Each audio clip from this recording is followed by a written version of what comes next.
side, relentless hope is in my eyes. See that Florida sunshine, I got Georgia on my mind. Got my foot on the gas, chasing dreams into the dust. Through the highs and lows, screaming in God I trust.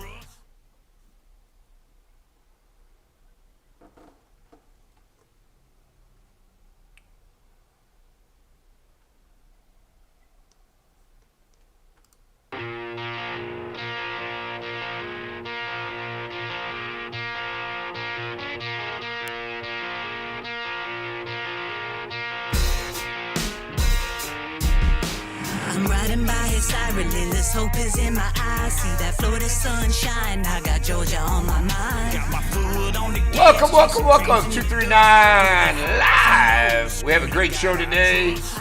We got a little David and Jahanna, Relentless Hope, kicking it off. I think I had it kind of doubled up with some audio, but wow, those guys are amazing.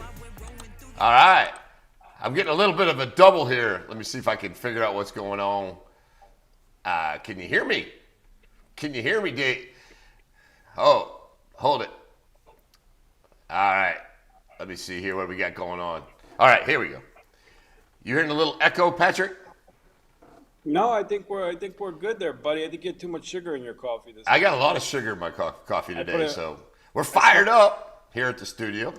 I snuck an extra sugar in there. I don't know if you'd notice or not, but judging by you being shot out of a freaking cannon this morning, I would say you are. Yeah, so I could feel like a little bit of a reverb on here for some reason. So I gotta find out what's going on. Let me switch over to you. Are you there? I'm here. Good morning, sir. I should have done the extra sugar for you in your Dunkin' because you're all jacked up this morning. Tim usually gets 1 cream, 1 sugar. I decided to get old Timmy G 2 sugar, 1 cream this morning, and he is shot out of a cannon, as you can see. So this is going to be a fun show. It's a wild Wednesday. Got Timmy G jacked up on some extra sugar and caffeine. We're going to have some fun today. We got a great lineup today, Tim. We got Relentless Hope. We have Commissioner Kowal. Dani Papa, who's a freaking unbelievably talented artist, not painter, artist.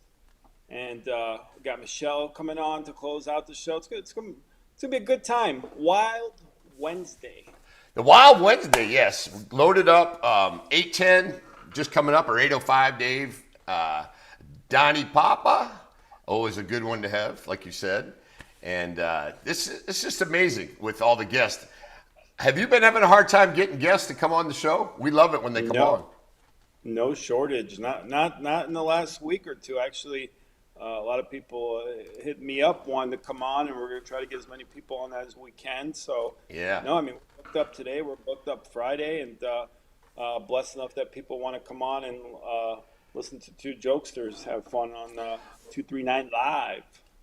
It's great. Well, the good thing today is we have Dave, and he'll be on in just a second, and his lovely wife, and I can't get into it like Dave does, but I'm sure he'll get into it, David Cravens. So it's going to be fun to get them together. We're going to talk a little bit about some country stuff, and as you probably heard, the kickoff music was a little bit messed up because I was getting it through the YouTube feed and through my feed, so that's why I was hearing the doubled up. But hey, listen, these guys are unbelievable.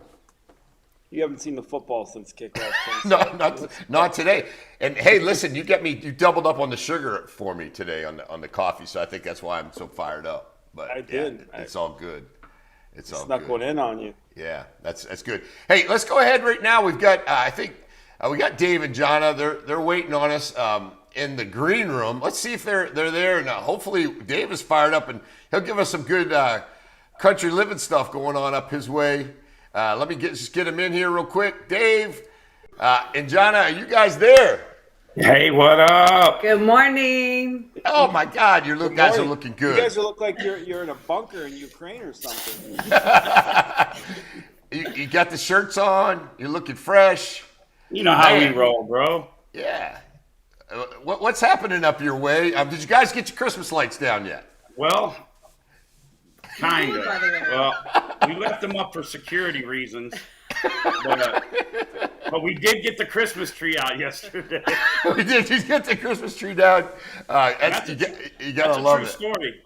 Okay, I might have a hard time with letting Christmas go, just a little bit. I know I do, but hey, so things are good with you guys. Yeah, man, smooth? things are going good. Yeah, Patrick, I know Patrick had a couple little twists and angles he wanted. We started out with your song and it was coming through. I was on YouTube and listening it through, so it was kind of echoing through. So I kind of got it going. But that's a good kickoff tune. Yeah, man, Yeah. That's our country rap. I don't know what we're considered. I don't even know if we're considered rappers really half the time. About a quarter of a rappers, But Thank you for playing that. But That's awesome. I like it. I like a little bit of start out here. Yeah, buddy. hey, and a fun fact: the person playing the keys on that is Peter Keys from Leonard Skinner. Oh, really? Yeah, Wow. on that track actually. And I always like it when Jahanna comes in because she kind of has that smooth voice. Mm-hmm. And you come in a little bit hard, but the lyrics are just, yeah. Hey, introduce your wife for us, Dave. Beautiful savage. Here I am. She's there. That was a light one. Yeah, he went easy. Patrick, what are you gonna do? And I know you have a lot of questions to ask Dave and Jahanna because they are the number 1 podcast in our studio now. You guys are probably down 3, 4, 5, or 6. What do you want to address that? I love you, Pat. Pat, we Jira. love you. I appreciate it. We're definitely in the top 10 in the studio, I think, for podcasts. I think there's only 8. Well, that's as long as we make the top 10, we're good. No, As long as Relentless you're in Hope. there somewhere, I'm Pat, playing. right? Speaking of which, Jiving with Jira out on YouTube now, Relentless Hope podcast. Yeah, man. part- Yeah, I actually listened to that the other morning while I was working out. Like, I'll go through and critique what I overtalk people, which, if you guys can believe that, or if I didn't let the point, just to try to get better. But it's actually really good, man. And every person who's listened to it, like, a lot of people focus on subscribers, like, oh, you got 210,000 subscribers, or you got, a lot of people got subscribers and they don't listen to that channel's content. But I know that we got 8,000 to 10,000 people that really tune in, you know what I mean? And every person that I've talked to has really, liked it and just liked how we were, the banter back and forth and how open you were being and, us and everything. So it was a good one, man. It was a good one. Yeah, that was an hour of fun. I see it's going to be, what was going to be an 8-part series? You got to Yeah, I know. Part 2's good. Part 2, I listened to both of them that day. Part 2's even probably a little better. Yeah, When's make that sure one coming out? Yeah, make sure to go on to YouTube and subscribe to Relentless Hope. Wonderful stuff. Tell us a little bit about your shirts, better known as get-ups or costumes, or why is that important? And I love it. You guys are marketing gurus when it comes to that stuff. Well, Tim calls them my costumes, but and which I'm talking about that, Pat. I'm gonna need to get your desk out of there. I got a wardrobe thing showing up to hold my costumes, so I don't have to keep bringing them back and forth. It's kind of time consuming. We'll put some hangers up for you. No, but we like to represent. It's crazy, people will pay all this money to wear another man's face. And I remember, I won't say who the rapper was, but I got smacked in the mouth by my dad one day for having a rapper on my shirt. He's like, "Boy, what's wrong with you? Having another man on your body? What, you got some problems?" You know what I mean? But we like to represent hope everywhere we go. And Pat, you said it really good, man. That was a really good point you made. And I didn't look at it as much until you said that on the podcast. You said, well, you guys, what you do and what you represent, changing your life and recovery and marriage is a brand. And it really is, man. So we try to brand ourselves everywhere we go. And really, we didn't start off by matching shirts. We didn't say, like, you wear this and I wear that. It was kind of how we dress. Like, John was like, "Oh, you're wearing that too?" And then it just becomes where it's just normal for us now, man. weird to some people, but good for us, right? Yeah, and you can't expect other people to believe in you if you don't believe in yourself, you know? So we push ourselves. Yeah, I think the good thing too, I'm sure it happens to you all the time. People come up and they ask you about the shirt, and you guys are pretty well known around Southwest Florida. Yeah, It's trying kind to of cool, adapt right? to that. What's I'm trying that? to adapt to that because I told you I was standing at pumping gas, and sorry to this fella, but I was pumping gas and I had 1,000 things on my mind, and I was on my way. I was running late to the job and pumping gas, or whatever. And the dude keeps staring at me at the other pump. I'm like, I mean, kind of the way I grew up. If you keep staring that much, either you're trying to rob me or I owe you money, one way or the other. You know what I mean? And sometimes it was both. That's good. Right. And so he's staring, and I'm looking, and I'm like, "You all right, buddy?" And he's like, "You're the swamp guy down in the swamp, muddy as it gets song." I'm like, "Yeah, hey, brother, praise God, man, yeah." And poor guy, Dave's wanting to fight him, and then next thing you know, he's his best buddy. Hey, good job fighting your fans, But, Dave. Good it's job. because when you're not used to that, and that's weird for us, man, because we're just two nobodies trying to tell everybody about somebody. You know what I mean? There it is. When you guys come down to Naples, and you guys do a lot of work, and maybe just tell us a little bit about what you do, you and John. I know she does the majority of the work, but you can probably tell everybody how that all. You come down to Naples, and tell us a little bit about what you all do. Yeah, we own A1 Billiards and Mr. Slate's Billiards. We move pool tables. The odds are, if there's a pool table in the house, if there's 4 out of 5 of them, we done them, I'd imagine. So I'm a 3rd generation pool table installer. You don't know a lot of them. There's a couple other good guys around here, but we do a lot of work in Naples. We got a couple big accounts, and if you got a pool table and you buy it, we're the people that go in, totally disassemble it, move it, totally reassemble it, and all that stuff. Yeah, we do custom cloths, anything to do with pool tables. Where you got? And I know you lift it all. You've seen her work. You know how she goes, bro. Yeah. Do they have She makes pool most men tables? look silly. Do they have pool tables in Lehigh? Of course. Well, yeah, I got some in my I got garage. 4 in my garage right now, pal. Oh, okay. Outside your house, 'cause I heard you guys just got electricity last year, so that's exciting. Oh yeah, we got electricity. I steal it from They the did. neighbors. You I ain't just gonna lost my believe this. Lehigh pass. I can't go to Lehigh. Hey, I hook up to my neighbor. I was so mad when my neighbor didn't pay his cable bill. I couldn't send you those songs, man. Hey, Dave, tell me a little story about when you were growing up. You told me one time before about how you got, if you want to. Yeah, oh no, I don't care. You'll tell it. So back in the day, if you remember, you had that, you got cable, and then there was basic cable, and then there was cable with all the channels and all that. Well, I lived in a trailer park, if you will. We'll call it a mobile home community.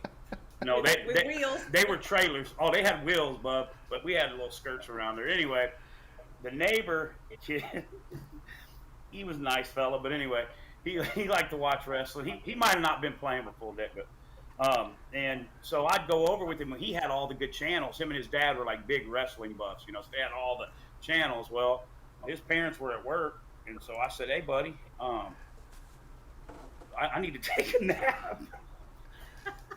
I need to take a nap. He goes, yeah, he's go in your parents' room. So I went in and drilled a hole in the floor and drilled through the trailer and ran a splicer off the back of his dad's cable box, because that's where it was, then through the floor. Then I dug a trench. It sounds like a big hole, but really it was about this much. And I ran a cable wire all the way to my house and drilled up and through my trailer. So I had some good cable back in them days, buddy. So let me ask you this: did you have like cable where you could control it, or whatever he was watching? No, you can control it. You can control it with the splitter back then. You go in there. No, that would have sucked, man. No, you can control it. I had that forever. And then I remember one time, it wasn't Xfinity, but it was whoever the cable company was back then. But they were out there doing some work right by where I had my little wire. I was like, oh, man, I hope they don't see my wire, bro. I'm going to lose my cable, man. It's hard out here, but I got to watch Magnum P.I., man. You know what I mean? Hey, Dave, since you mentioned wrestling, I know you're a big wrestling guy. Who's your top 3 wrestlers of all time? I know Diamond Dallas Page. DDP. I gotta say my boy Buff Bagwell, Marcus Buff Bagwell. He's my homie. And then I like John Cena, man. But Stone Cold really was my guy back in the day too, man. So I added an extra one. But DDP, bro, was always my guy. And the reason why is because he started older in life, and everybody was always saying he wasn't big enough, he wasn't going to do it. And then to meet him and consider him a mentor and a friend is a big deal. And Marcus Buff Bagwell, because Buff does stuff. The diamond cutter. Good enough. Hey, but you know this. But no. Boom. Yeah. I laugh because John is doing a whole thing in the back too. You know, she's like, you have to deal with this guy back then, right? You know, he sued Jay-Z over that too. She just signed on, bro. She was like, well, I might as well join. That's good. What was that, Pat? You know, DDP sued Jay-Z over the Dynasty sign. They got a DDP settlement. is a very smart guy. Yeah. And businessman. yeah, because he copyright that diamond, you know what I mean, or whatever it's called, and which was smart diamond on his part. Yeah. Trademark. Yeah, Trademark's the word I'm looking for. He's a good businessman. He's a good businessman and good, but more of an awesome human being. When you know how they say don't meet your heroes. Yeah. A lot of times, I gotta say, in my journey of people that I've got to meet that I never thought I would in life, and if you'd have told me 10 years ago it's where our life would be going, I haven't been let down yet, bro. Like DDP is probably one of the realest dudes, and no motive but to help people, man. And he's a good dude. And Buff too, man. Buff's been sober 2.5 years now, bro, doing good. And I talk to Buff a lot, you know, all the time through text and stuff like that. So they're good dudes. Yeah. Nice. Big rodeo event in Fort Myers this weekend, though. Yeah, I heard that. Well, you know, I'm supposed to ride, but I hurt my back. Okay. You gotta Performing out there. I gotta see that. I gotta see that Well, bull. too. I gotta Hey. see that bull. I'm not going to have to tell John about the time I rode the mechanical bull, Bob. But I will say this: your boy's thighs ain't that strong. 'Cause that fella did one turn and I was doing a flip. But I was like, I'll ride this, no problem, didn't I, baby? I hopped up there. I said, hold my nachos, honey. I hopped up on that thing.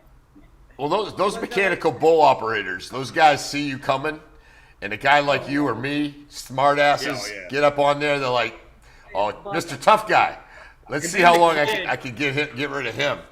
Yeah, Just and like then that. the kid was in really good shape, wasn't he, baby? He was like kind of built kid, you know, good looking dude, a cowboy. And then he gets up there and he had a show. Like, he's riding it like Sissy and daggone Urban Cowboy, bud. You a real cowboy, ain't you? John said, "You a real cowboy, ain't you, little fella?"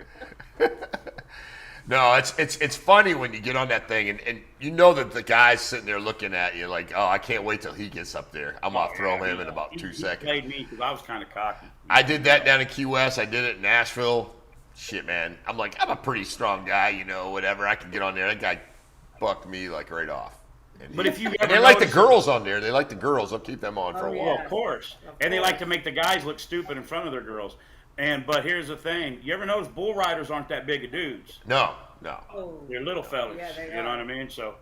Because you and I get our weight going one way, there ain't no way it's coming back. I mean, especially with me. It ain't coming back. Buddy, it's called centrifugal force. Yes, it is. It is. Yeah, it's not a good thing. Hey, Pat, have you ever rode the bull? Mechanical not. bull, I should say. Let me clarify that. Mechanical bull. No bull riding for me, Tim. I don't know what you do in Key West, but that's your business. Yeah. Never got on a bull. On the bull. Yeah. I got a question. Have you ever seen Urban Cowboy? I have not. Well, buddy, that explains a lot. Let me tell you about. You want to watch a real love story? That's your homework. Is Don't worry about The Notebook. Don't worry about Titanic. Watch Urban Cowboy. It's a true love story. It's a good one. It's a good Is one. that buddy. who's that with? John John Travolta, Travolta. Deborah Winger. Oh, okay. Come on, buddy. Didn't that play out? That played out in Texas, right? Was it Gillies. Austin, Yeah, Texas? Gillies. Gillies. I remember that one. Yeah. Yep. That came out probably what in the Late 80s. late 80s, Maybe middle 80s, late 80s. Yeah, I do remember that one. So tell us a little bit about your projects, what you got coming up, and I know you guys are going to go on tour. You've got an opportunity to speak to people, and Yeah, we got a that's couple good. things going on. Some stuff's still in the works right now where we're going to be going to share our story. We're probably going to be doing some stuff up north. But then we got a buddy who's coming down. Andrew Marshall is his name. he's like outlaw gospel, like country gospel. It's good stuff. So he's going to be doing some dates, and we're going to be tagging along with him, and he's going to be on the podcast. So we'll have some exciting things, and then just a lot of new music and music videos coming out too, man. We've been focused on the podcast a lot, the last year or so, and it's our wheelhouse, I guess a lot of people say. It's working, you know what I mean? But we love it, and it's therapy for us. And so, but we're gonna pop out a lot of music here too in the next 3 months or something too, a lot of videos. So yeah, we really loved your last video down here. That was awesome too. I'm gonna see if I can just give a little play of that one too. That's a good one. It's that music video. It's damn catchy really though. Shout out to Provision Media. They did a good job. A little catchy, right? What y'all got going on down there? Yeah. Everybody asking what they doing down there. What they doing down there. There you What go. they doing down there. Everybody asking what How did that song get inspired? A friend of mine, I was talking to a friend of mine up north, and he said, "Bro, what are you doing down there?" He's like, "Every time I turn around, you got a podcast coming out. You guys are doing music. You and your wife are doing. You're over here. You're in politics," which that was funny to me. But he's seen because I was with you guys all the time and all that. And he's like, "You use the indoor bathroom now. You sold all your chickens." He's like, What are you doing down there? You take your Christmas tree out now? No. Your lights are coming down. They're coming down in March instead of like all year. You're doing them up on your the roof. neighbor's table. Right. No, but no, really. He said, "What are you guys doing down there?" And I said, "Man, we're just trying to make a difference, bro. We're just trying to get pulled from the fire to go back into the fire, and if we can change one life, then we did it." And so that's where it came from. So we were like, everybody asking what you doing down there. Yeah, it's so damn catchy. I think Patrick's daughter sings it in the car every day, right? Pretty much, Patrick. Pretty much, yeah. That's the goal, to not have to turn the dial down when your kids are with you. You know what I mean? Yeah. And that's hard on any music. And as you know, kids dictate what you play in the car. So if you can, Yeah, they do. We know the story. And Jackson threw this at me the other day because he's playing instruments now, and he's doing really good, man. I'm really proud of him. And his music, That's my guy. Jackson's my guy. Yeah, Jackson loves Tim Guerrette. I can tell him right now, Tim flattened all my tires. He's like, "You shouldn't make Tim do that." Jackson's my guy. We need to get him back down here and work a little bit. But he, he's playing his instruments, and he's loving all different, the Beatles, just all this different music that I never, the Beatles for me was Run DMC, you know what I'm saying? But, and he told me the other day, I go, "Oh, get up there and try to learn how to play the guitar." He goes, "I'm sorry, I just don't rap on people's instrumentals." And I was like, "Oh," I said, "Keep them above the belt, son. Keep them above the belt." Jackson will get you, buddy. But no, we're just staying at it. Thankful, man. Kids are healthy. Grandbabies are doing good. Yeah. I got a beautiful Savage next to me. This kid's way ahead where he should be. That's for sure. No, that's great. If we want to listen to your music, where do we find it? I know you got some merch coming up. You got and Dave and Jahanna, they're like marketing gurus. So tell us how we find you. Yeah, Relentless Hope Music. At Relentless Hope Music on any socials, Spotify, Apple, iTunes, all that. There's some of the stuff on there. Relentless Hope Music is the website, or YouTube, whatever. If you type out Relentless Hope Music, you'll find us. Yeah, no, it's great. It's great. I know. We're trying to convert Pat a little bit, get him out of the 50 cent store, and that's everything is 50 cent. 50 cent. We're trying to gradually get him over to a little bit of country Christian rap. A little bit of good messaging, I think, is what we're trying to do with Patrick. But it's been difficult. And not that my faith is my faith. I don't push it on nobody, but I tell them what worked for me. But it's up to whoever to do whatever. But even with that, not every song that you write has to say Jesus, Jesus, you're going to hell, Jesus, Jesus. But you can put something on. It's just like whether you go to McDonald's or you eat something healthy. You know what I'm saying? It makes you feel a certain way. Right. And I'm which Pat was like this too. movies. I remember movie lines and use them all the time. Or music hits me deep. I can put a song on and take you back to 1989 at a skating rink when I lost a breakdance competition because I wrecked my bike. You know what I mean? Like, and so music is very deep for me. So if I'm putting in, kill yourself, you suck. You know, you're never going to be nothing. By the end of the day, I'm like, I'm going to kill myself and I suck and I'm probably not going to be nothing. But if I put in like, you can do this and I came from there and blah, blah, blah, it's all cliche, but it really is true. It's your life goes whatever way your most dominant thought is. And it all starts right here with the 6-inch piece of real estate between your ears, No doubt. And I bump Relentless Hope. I don't consider them Christian country, Tim. That's number one. Thank you. Yeah, absolutely. I wouldn't even put I don't know what we're considered, but no, and I don't mean it. I'm not trying to categorize it, but kind of what you speak to, I think. And then when I listen to it, Right, I'm just. Say, I mean, go ahead, Pat. What genre do you think? Hip hop for me, but but like Dave said, with the positive messaging, you don't want 20 songs preaching, saying this, because I'll give you a 50 Cent example. I agree. On one of his albums, there's 22 songs, but one song he had about God gave me style. So you slip in that message within all the other music you have, and that's how you get it to stick more. And I think that's what Relentless Hope does. Yeah, we kind of, I always tell people probably a lot of 16-year-old kids aren't driving around bumping Relentless Hope. You give me a 40-year-old dude that's getting off heroin that's trying to get his life back together, he gets it, and I'm okay with that. You know what I mean? Like, and so, Pat, you can get it, some of the message in the songs, because you can like, oh yeah, I know, and we're from the same eras, kind of stuff, So my flow is very old school, simple, and I do that on purpose. And and then you got to think this girl's only been rapping for a couple years, if that long. And let me just say this real quick. What really stood out to me when I saw you guys perform when we went up to Lehigh, we don't take our Christmas lights down either. Because I appreciate good stage, good hip hop. Jahanna, the way she flows, she's kind of like your hype person / sidekick, and just very. I always, when I watch a hip hop artist perform, I like to see how the hype man interacts with the actual MC. And Jahanna does such an amazing job in her flow and energy and how she sinks in. I mean, you guys obviously work well together, but that really stood out to me when I saw you guys perform up in Lehigh.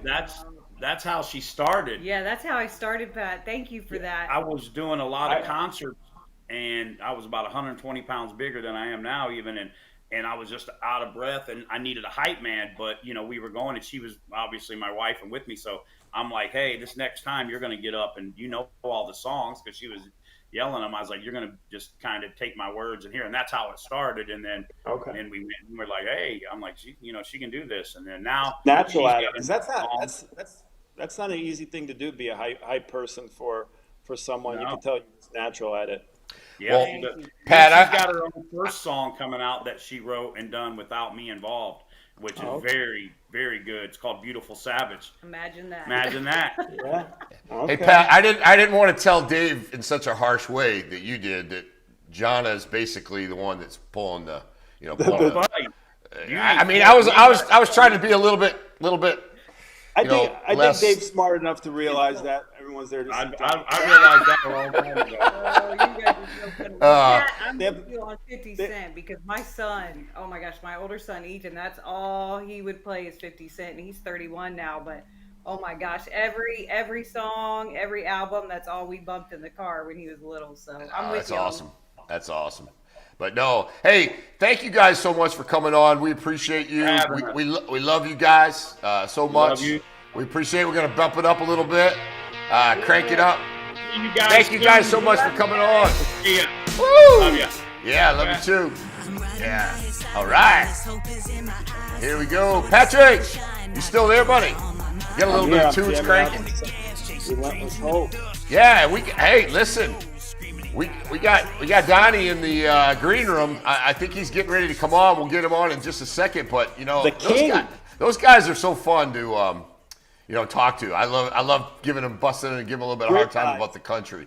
Always great energy, great vibes, positive messaging. Yeah. Love Relentless, whole part of the Studio 239 family, absolutely. Yeah, and then just such good people, and they bring such a good message, and I love them, and they've been such good friends to me over the last year and a half, and it's been great. So, yeah, I want to get. I just want to, let me make sure I got Dani in there real quick. Dani, are you with us? But look at the vibe you got going on today, buddy. Dani Papa, this guy is unbelievable. Look at you, man. How can you outcool that? I mean, it's impossible. Yeah. It's a lot, actually. There's a lot of art going on here. There's a lot of marks.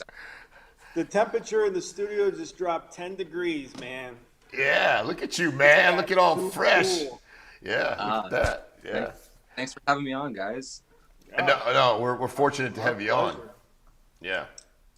We got some nice paintings that Dani was kind enough to bring in here, which are available for people's viewing pleasure, but also if anyone wants to buy one, as you can see here, we got two beautiful ones.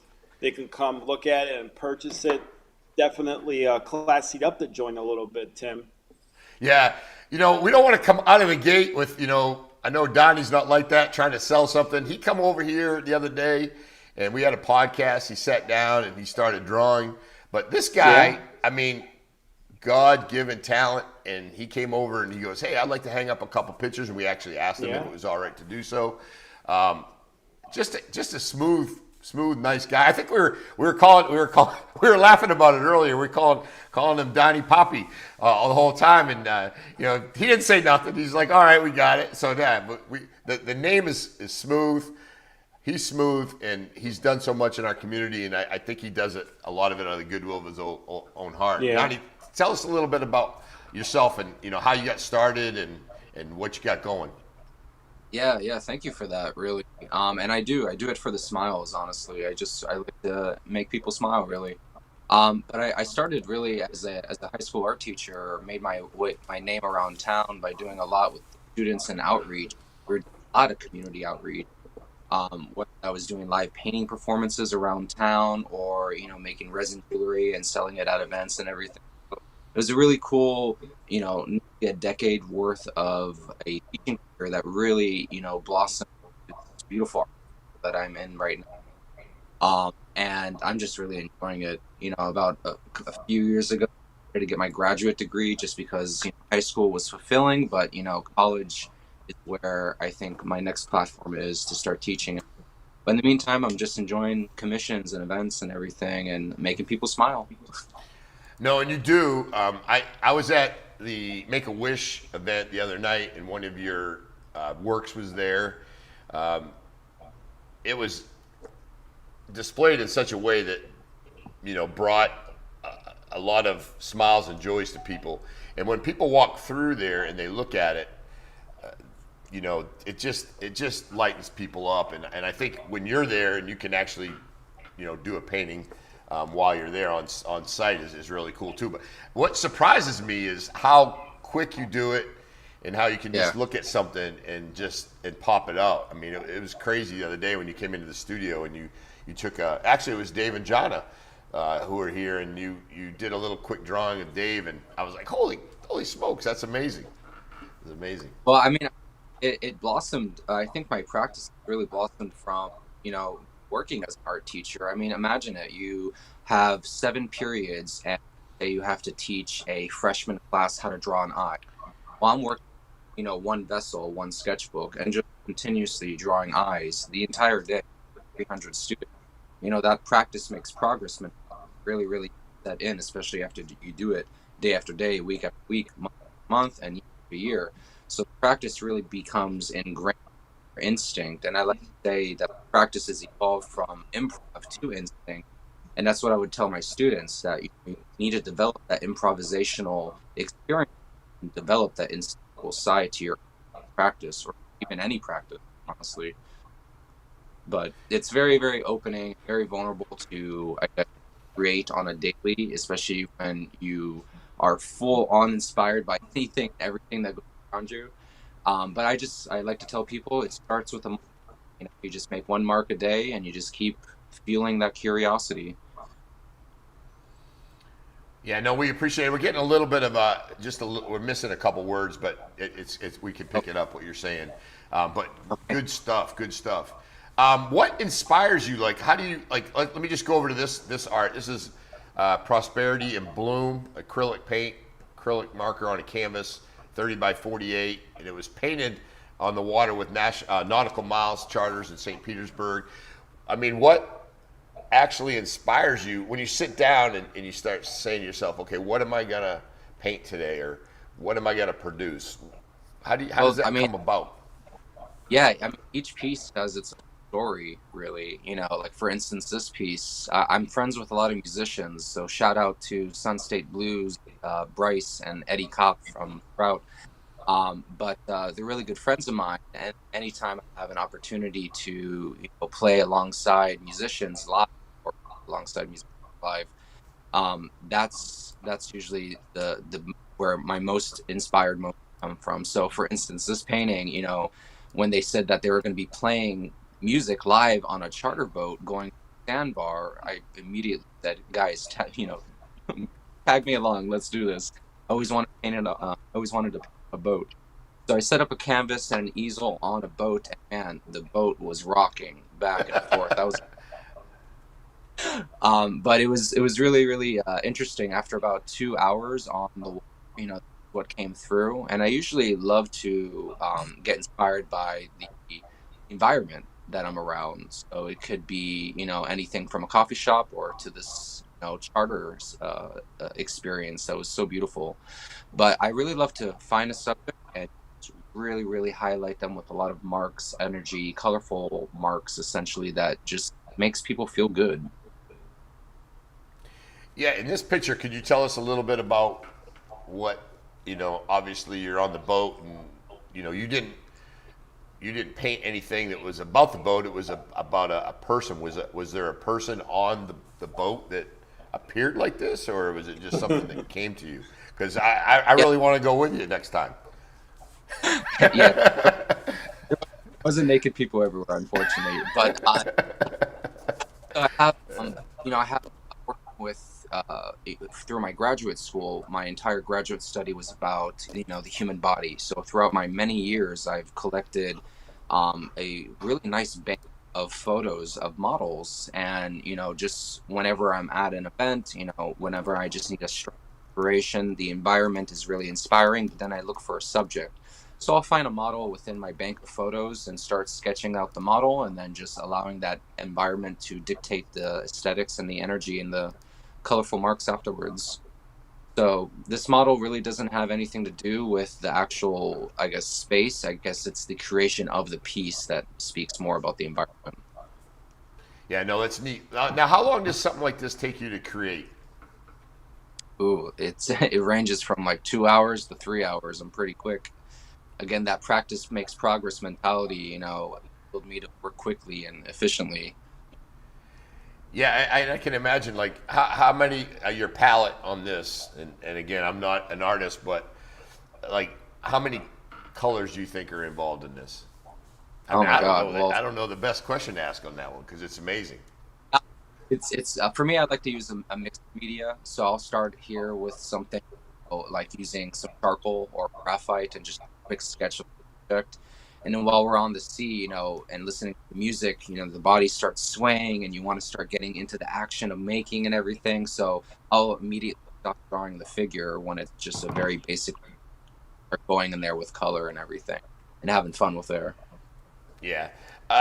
And do you think in general, let's talk a little bit about Collier County and Naples. Do you think in general we're starting to see a little bit more of a cultural shift towards some art? Because I know down in Bayshore and then up where our studio is, right here, Pine Ridge, Shirley Street, it's been kind of designated as an art district. Can you provide and shed a little light on that for us? Yeah, I mean, there's a lot of different art communities around Collier County, and they do amazing things for our community. But I feel like there needs to be a lot more, communication between them all.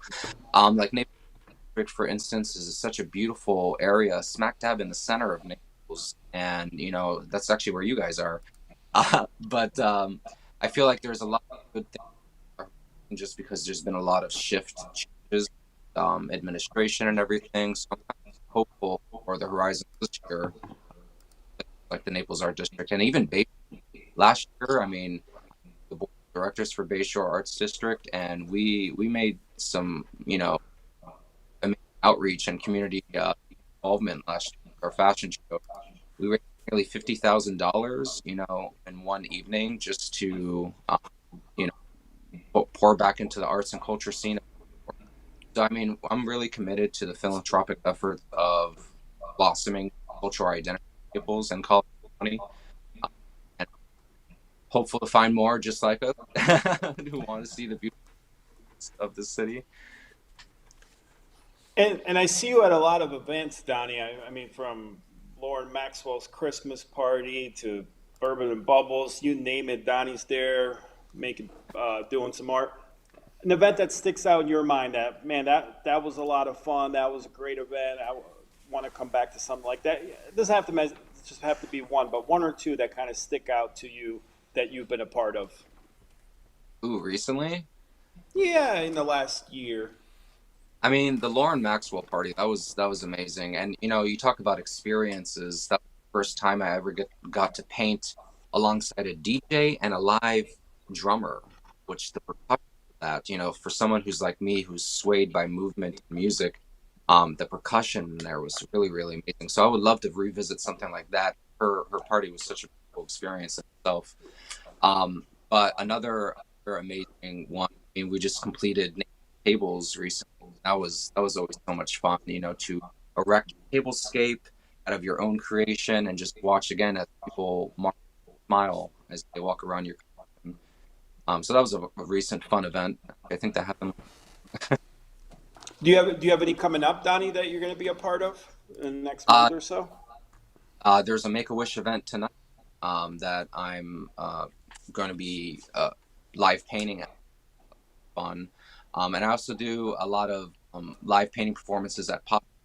So actually doing a DJ rave and dance party pop-up in the heart of the Naples Art District at Studios Fusion Caribe.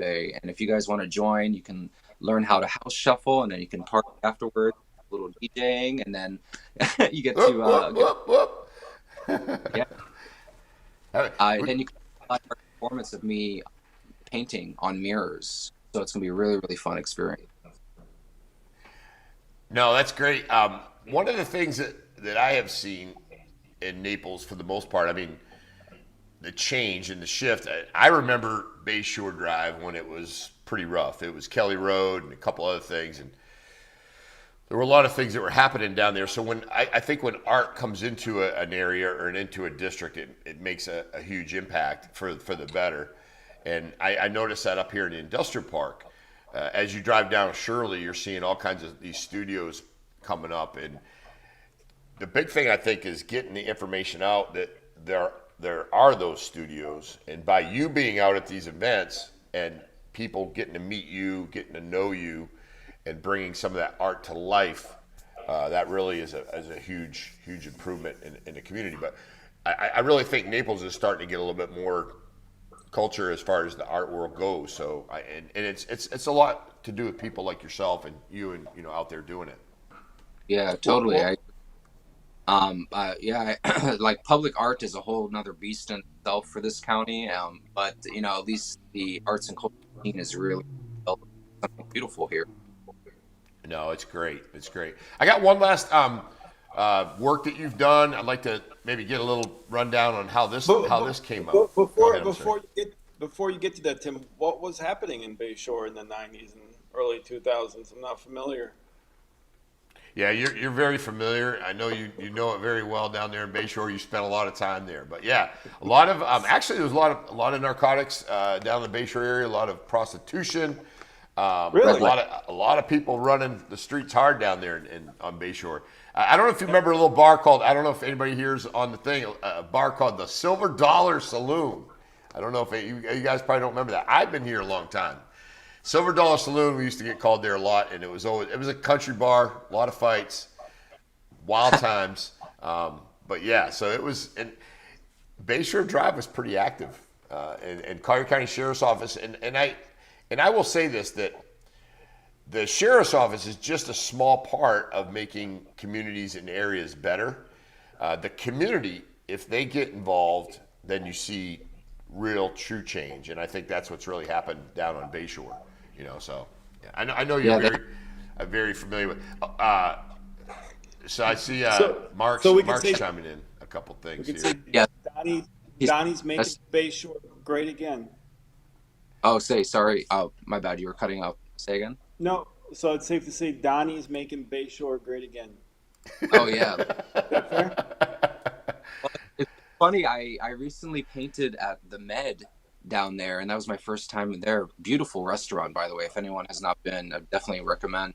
But I live painted there with a DJ group that I've been hanging out with last year, and what a beautiful experience, just from the ambiance, music, and the people laughing and everything. But that's located in Bayshore, and that's just an example of one business making a cultural shift and change for a region or district. But I'll be live painting there on Thursday if anyone wants to come and vibe in a beautiful atmosphere. Next question. I know Pat laughs when I say that, but next question. Patrick Are you Dearborn, yeah, got Patrick, the trademark on that. Be careful how you use that. Put some I know. I got to be careful. Next question. Can we set that up sometime to do that here when we run a live, do a live session, do a show, and you can maybe we can have a camera on you and as you're doing it, and I think that'd be really neat. 'Cause believe it or not, we're growing, we're expanding. 239 Live, it's something new to the community. We're trying to get people in, but I think it would be really cool. We have 600 or 700 views right now. We're hoping to push that. And our studio actually is going to be opening. Hopefully we'll get it in maybe next Friday, but at least a week or two, and people can come into the studio and make it a little bit. Now what we're doing is a little bit remote because we want to get it rolling. But that's something we'd love to have you do, and we consider you part of the family. So we want to steal you to be ours. He's coming to do he's coming to start a special project today at 10. I don't want to talk about it too much because someone's going to steal the idea.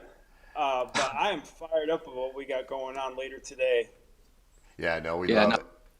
I'm excited collaborating with folks, whether that's different districts in the community or a group of students who've never been to an art museum, just different groups, make people smile. That's the goal. No. Yeah, we definitely appreciate it. Dani, we thank you so much. As you can see, you can get all the information with Dani at DaniPapa.com. And we love the name. We love the vibe. We love all that comes with it. And it's great.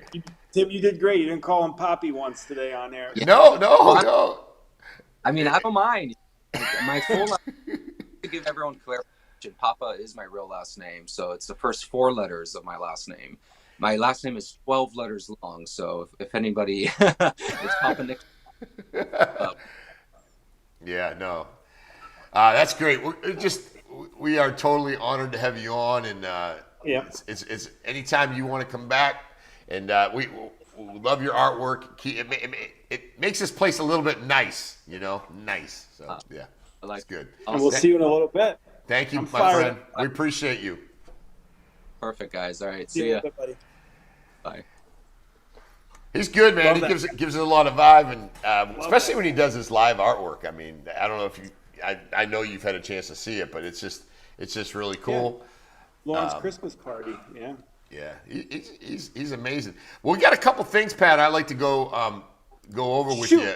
We always go ahead. I'm sorry. I know we got a couple of people that want to try to throw you off a little bit today, but before we do that, let's explain what that really entails. I'm going to go back to your slide, but often we play this game called Stump Pat Jira. And let's go ahead and bring that one up. Stump Pat Jira is a game we play, and it's fun because Pat Jira knows a lot of information, very smart guy, but only on one subject. And that's football. And if you know a player that plays, probably been playing since 1995 up in the NFL, Pat will tell you or hopefully tell you what college team he played for. So if you can stump him, you get a really cool gift. I'm going to go over here and grab it real quick. You get a free shooting session at the Alamo. Now that's probably worth $100, right? If you can stump him. So let's try to do it. And free ice cream at Royal Scoop. Shout out to Matt Oh, Moen. okay, Matt Moen got the ice cream. So yeah, we got to put that slide up. Slide up. But we do have. Sab is trying to get you on one. Ronald Darby. I don't know. I think that's one he's trying to get you on. The corner. It sounds like a trick question. I'm pretty sure he went to Florida State, but it almost sounds like a trick question. The cornerback, right, Sam? Florida State. He's trying to get you on one. Stump. Florida State. Pat Jira. Sam, if you could let us know if that's a good one. I know you're watching on YouTube. So if you could let us know, that'd be good. That's always a fun time. We got a few stories I want to go over, Pat. One thing we always do before we play our stories is we always have a little bit of a disclaimer. I think it's important we run a disclaimer because, remember, all parties are innocent until proven guilty, right? So definitely. Shout out to Mike Valdez in the house too. Mike Valdez. Okay, let me go. Let me see here. Okay, yeah, and then we got it. We got Sab. A little info from Sab. FSU. You got it. And we got. I guess as hard as it is, I've got to give you the air horn. I gotta give it. I got it. Good job, Pat. Nobody's beat Pat yet, I don't think. As one person. There was one. Someone got me on one. Okay. It was kind of Rob got me on one out of probably 15 so far that we've done. So Sab said you got free shoes at the university, or free shoes university, FSU. Yeah. And a paper degree that's not good. The printer is printed on. So and Pat Dearborn can attest to that. I'm sure Larry. Larry. Yeah, I'm sure we're gonna have somebody do that. But hey, as a special thing that we must do, we have a disclaimer on everything that we say. Content is people here are innocent until proven guilty. So anything we talk about from this point forward, we'll make sure that people understand that. Listen, you'll have your time in court, and it's not from Studio 239. The opinions and expressions are not from us. They're just us talking about certain incidents. So I know Pat wanted to talk about something that was kind of important to him, and I think it's pretty important to everybody. Not really a story, but we wanted to throw out there. Pat, you want to talk about this one a little bit? I don't know. I wouldn't say it's important to me. I just thought. Well, I think you wanted to make sure that we put this up there today. Pizza. I'm just curious. They do this every year, the Naples Daily News, March Madness pizza bracket, and we want to talk about that, I think, earlier in the week. Hey, Mike, what's up, buddy? I'm going to give you a call back here later today. Sorry, I didn't mean to ignore you. Torrey Holt went to NC State, Markfield. That's an easy one. 6th overall pick, 96 draft, 96 or 98 draft, but Torrey Holt went to NC State. I'm curious to know, people's favorite pizza place in Naples, Southwest Florida, because that's always a fun debate. Like Luigi sticks out, Morbella's. There's some, I don't say there's great pizza place, but a lot of good pizza places. And in the March Madness theme, like to get people's feedback on their favorite pizza place in Naples, Florida, because I know it's a competitive race that they do every year in the Naples Daily News bracket challenge. I know we're gonna go Cosmos, Tim. We get it, And we do this. We do the pizza challenge every show. So I got to go Cosmos. I like obviously the crust. The crust. There's a bunch of them. There's a bunch of them. Put your comments in there. Which one you like? We were asking Classy Lady Did you up do at Cape Morbella's a Coral. lot, Tim? When you worked at the sheriff's office, would it be across the street there? Is that Where Marbella's? Yeah. Yeah, we used to go there a lot. Yeah, it was a great place. We got Mark says Mr. 01. That's a good one. That's at Vanderbilt Shops. Never been up there. on Airport. Yeah. Swamp Buggy jumps in. JJ Jansen. I don't know they're playing the game. I don't know who that is. I'll be quite honest. I don't know who that is. I don't even know if Well, I don't know if that's a win or not, but yeah. Marco Island, Jimmy's Brooklyn, horrible customer service, but the food is good. And it's funny, but you say that a lot of those places, that kind of fits the trend where the customer service, you might have a guy from Brooklyn that's pissed off at the world, but they make great Italian food, so that kind of goes in line too. Italian deli too, and Marco's pretty good for pizza and Italian food. Just trying to think of some others. Napoli on the base, pretty solid. I don't know if you've heard about them, Tim, but they're just open next door. Inside joke there. Yeah, Pat goes there every day. We love it. Just about. Costco pizza is pretty decent too. I'm not saying it's the best, but for a bigger company, chain, whatever you want to call it, Costco pizza. And you can comment, what's your favorite chain pizza? What's your favorite pizza for chains, Tim? Are you I like Papa John's. Papa John's is real good. Yeah. Papa John's. What was the last one by Mark? I didn't see that he put up there. And I don't know what basically Jimmy used to own the Italian deli. Oh, that's right. That's right. And the Grifoni own the Italian deli now. Chain-wise, Mark likes Jets Pizza. I like Jets, too. My daughter loves Jets Pizza. Yeah. I don't see the big deal in it, but she's a big fan. A lot of people do. It's a kind of a Michigan thing, I guess. And then there's a place in Michigan, Buddy's Pizza. It's definitely one of the top 2 or 3 best pizza places I've eaten all the time. But we want to know Southwest Florida. Yeah. Commissioner Kowal's in the green room. Can you hear me? Commissioner, we'll get you on in about two minutes. We're having a big discussion on pizza. I want to know Commissioner Kowal's favorite pizza place. He's going to say chops. Chops. Well, it's always good to have him on, but we'll get him. I'm going to be honest with you. Pretty much any type of pizza that you eat for me is good. We got a Domino's for the win, Mike. Really, Mike? Ugh. I don't know. I'm a guy. I can pretty much eat all the pizzas. Yeah, you haven't passed on a meal since '88. Hell no. You caught me. You caught me too. I had a pretty light lunch. I ate good at the bowl, and then I go to Dairy Queen, and you found like a container in the garbage. Did you go to Dairy Queen? Yeah, I did. Pat Spino. Who's the cop now? I found the evidence. Yeah. Very, very easy to find the evidence on you. So, but no, that was good. Mellow Mushroom. We got Mellow Mushroom is pretty good. Mellow Mushroom's pretty good. Michelle, who's going to be coming on. She knows good pizza. Albergo, she's going to be coming on in just a little bit. She wants to share her favorite pizza later. Her being a Jersey, New York girl, she's going to have some good recommendations. So I'm looking forward to hearing that. No, it's good. Yeah. So let's do this. We don't want to keep the commissioner waiting. Nope. We busy man. Think the world of Commissioner Dan Kowal. First, let's see if he's ready to go. We'll get him on here in just a second. Commissioner, are you there? Looking good. I'm here. Can you hear me? Yeah, I love it. Hey, thanks for dressing up for us today, Dan.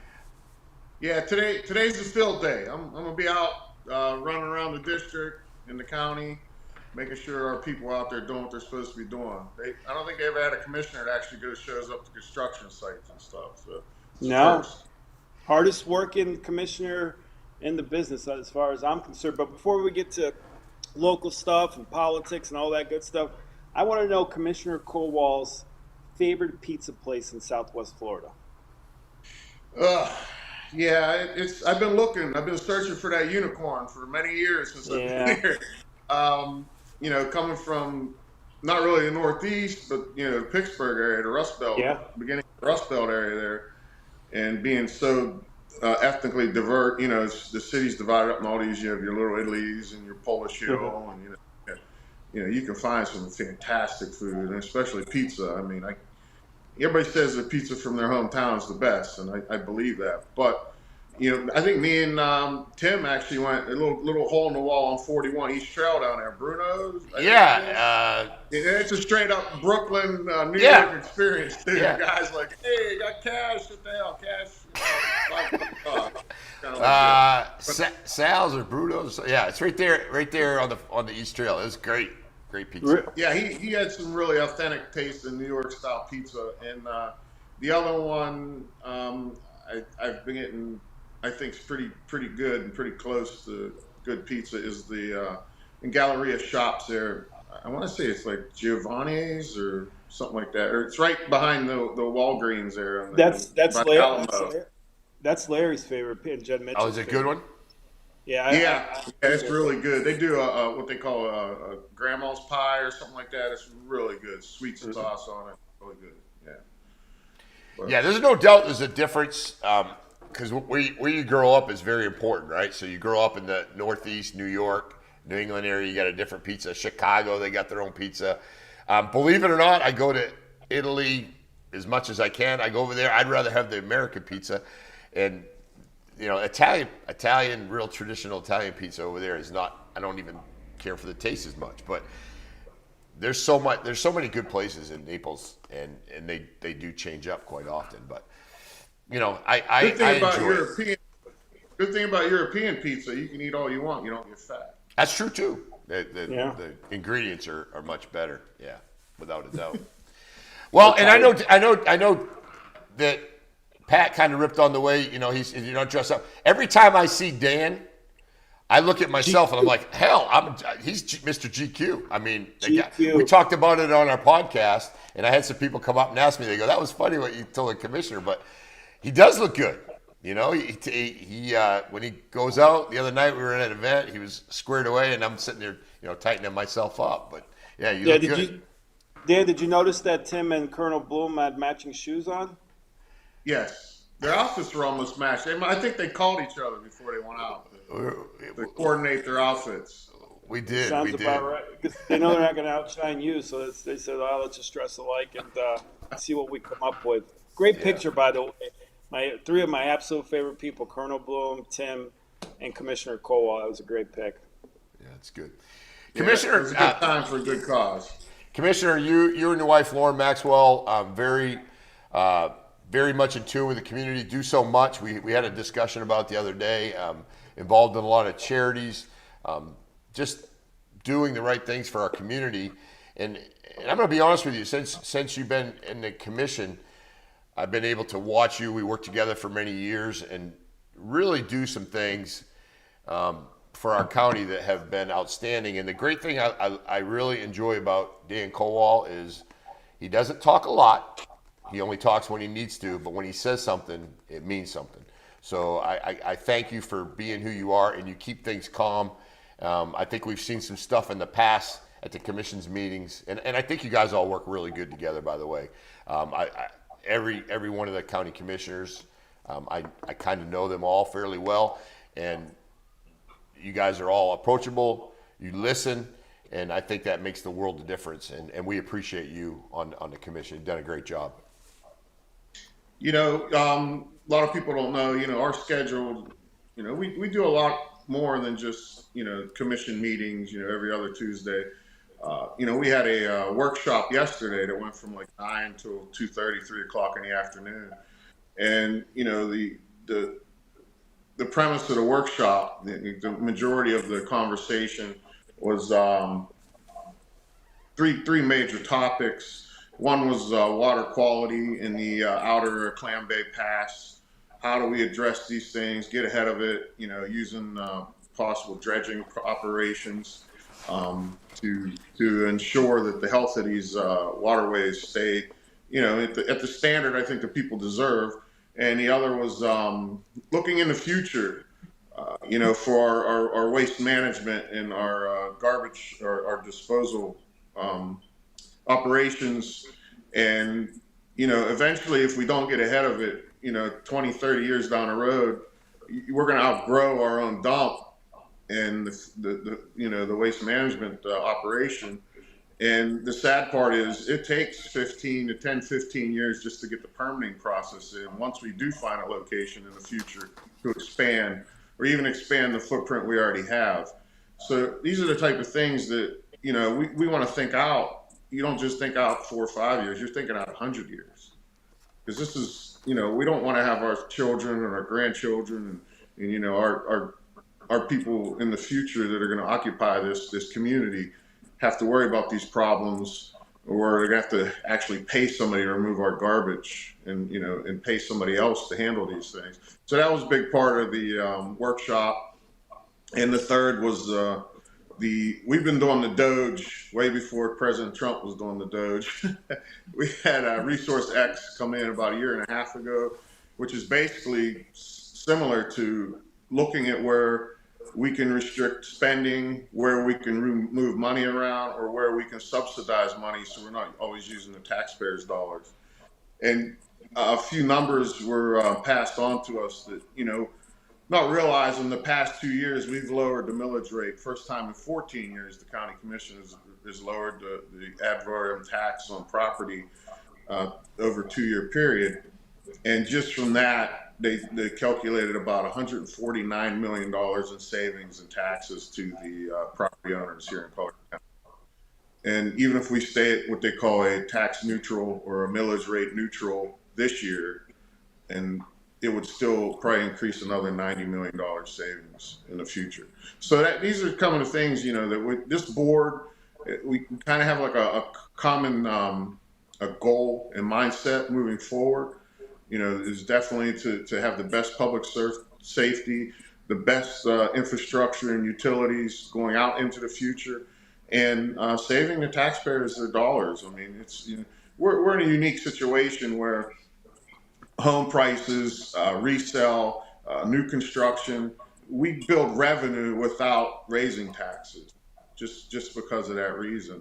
And a lot of places in the country don't have that luxury. So that allows us to forecast out what we think we're going to need for major projects on a priority list, fund those things moving forward, and then look what we can cut back on. So, and cut, the expenditures that our citizens are stressed with every day, because we have no control over the cost of food. We have no control over, I hope the state takes a lead on some of this insurance issues, but it's not really a local issue that we can, we do the best we can when it comes to home inspection, code enforcement, things like that. We are considered one of the finest in the state of Florida. So we do get a credit of 25% off building insurances for that reason, because we have such an efficient crew and a robust operation when it comes to inspections and quality of inspections when it comes to permitting and building.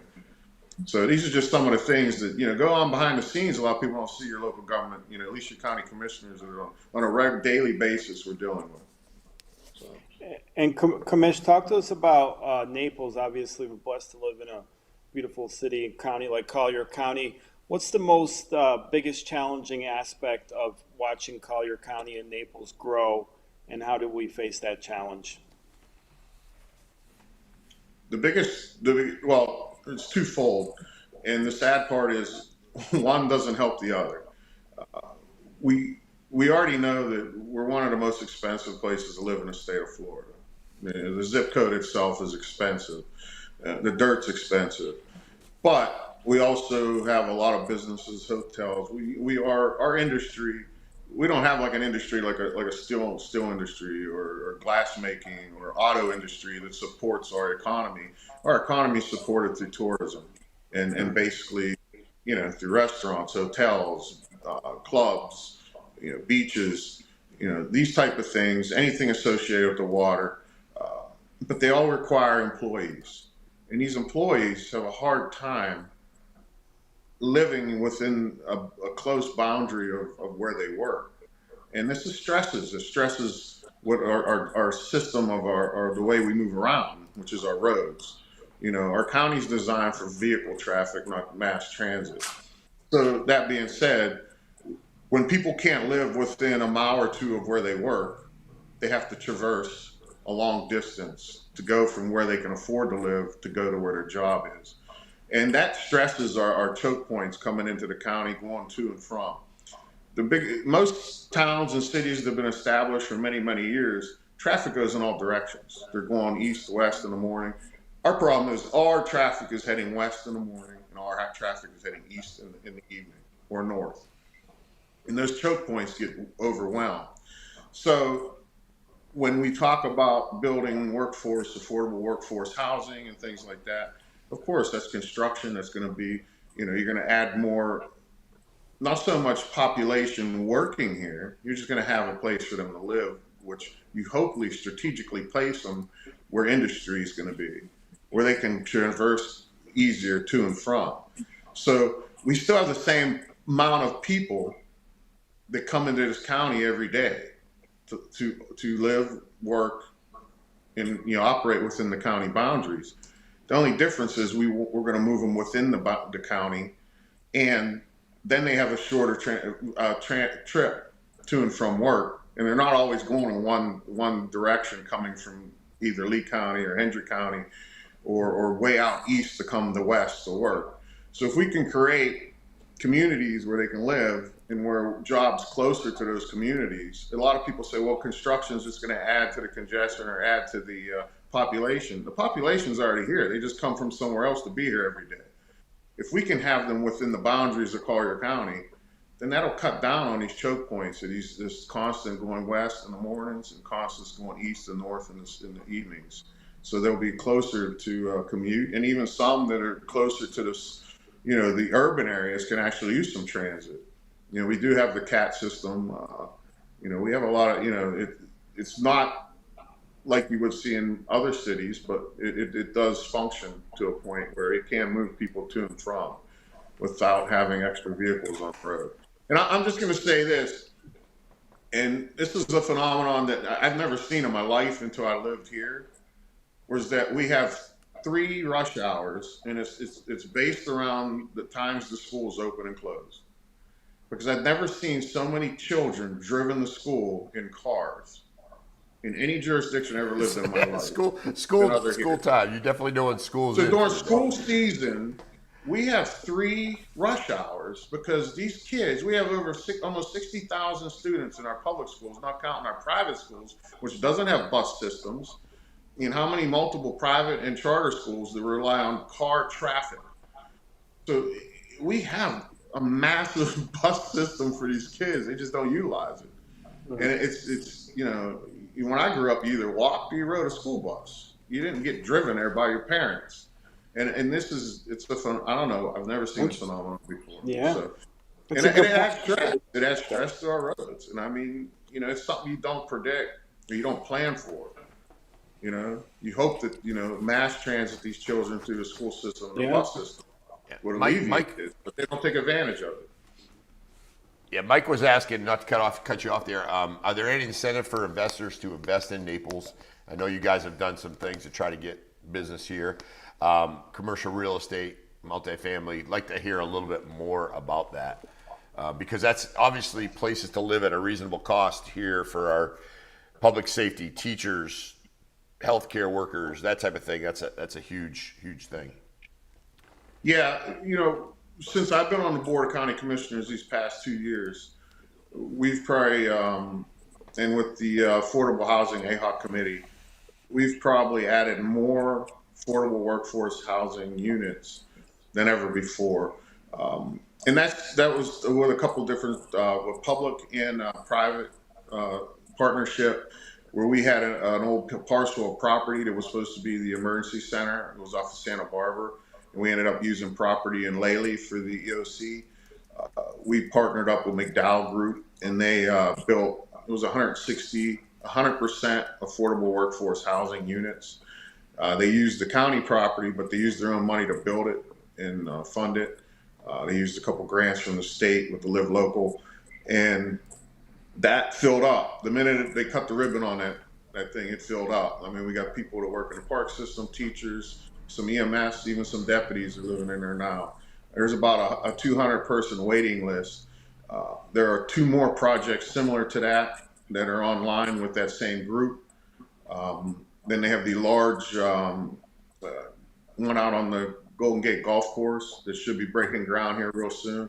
So just in the past 2 years, and even with the private money people, the private investors coming in, like the Ascend came to the board and said, listen, we want to do a density bonus on a piece of property. And we says, well, you can't come empty handed. And they're showing up with I think the Ascend was one of the largest private investor with their own property, was 30% of the units at affordable workforce housing pricing, which is huge, because now they know if they want any bonuses or any land use development changes or any bonuses for density, that they can't come and just think they're going to build it. They're going to have to build it with some benefit to our workforce. And I think as of right now, either under shovel or already built or already approved to be built, we're at about 1,300 to 1,400 units. It's somewhere around that ballpark. So that's just in 2 years. That's it's not going to solve the problem overnight, but it's slowly chewing away at it. You don't eat an elephant in one bite. You take small bites until you finish it. And we're seeing that. We haven't, even with private and public, we haven't. Everybody's been coming in with ideas. And if you look at the CRA, the community redevelopment, the overlay, like in the East Naples area, just east of the city of Naples, that metropolitan area, they are driven to get along those corridors, what you call the transit corridors, where we have public transit. Pushing to have mixed use type development in there, where you have business, retail and housing all within one structure. So that there's a couple designs out there that are moving forward. There's a few that are probably going to go before the Planning Commission here soon with those type of mindset. So yeah, we got to understand that the footprint in the urban area is small for empty property. So some of these things have to be a combination of several different types of business on one footprint. So, yeah, and I know that one of the things that we're seeing is I have seen it just in the last year that we've got a lot more apartment complexes coming up, and I noticed that has caused the prices to go down a little bit because obviously supply demand. So getting people to come to our county, that's always a task in itself. Working at sheriff's office, I knew that a lot of people, younger people and school teachers coming into Collier County, it's very difficult for them to spend $3,000 on rent when they're only making $55,000, $60,000 a year, and they might have a couple kids or whatever the case may be. So I have been seeing some of those communities pop up. Let me ask this question.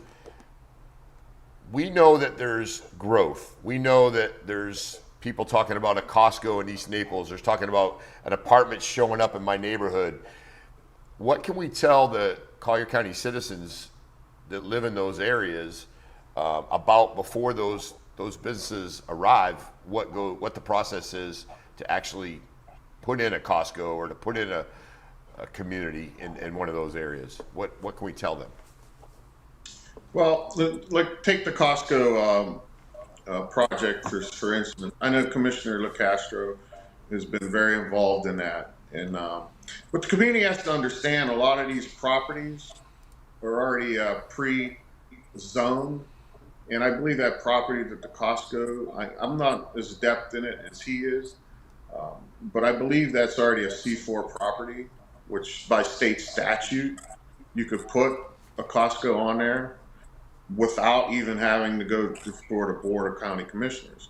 It would just go in front of the AHAC or the HEX in the Planning Commission just to make sure all their setbacks, drainage, stormwater, traffic studies, those type of things have to be done prior to a shovel going in the ground, and they have to be approved.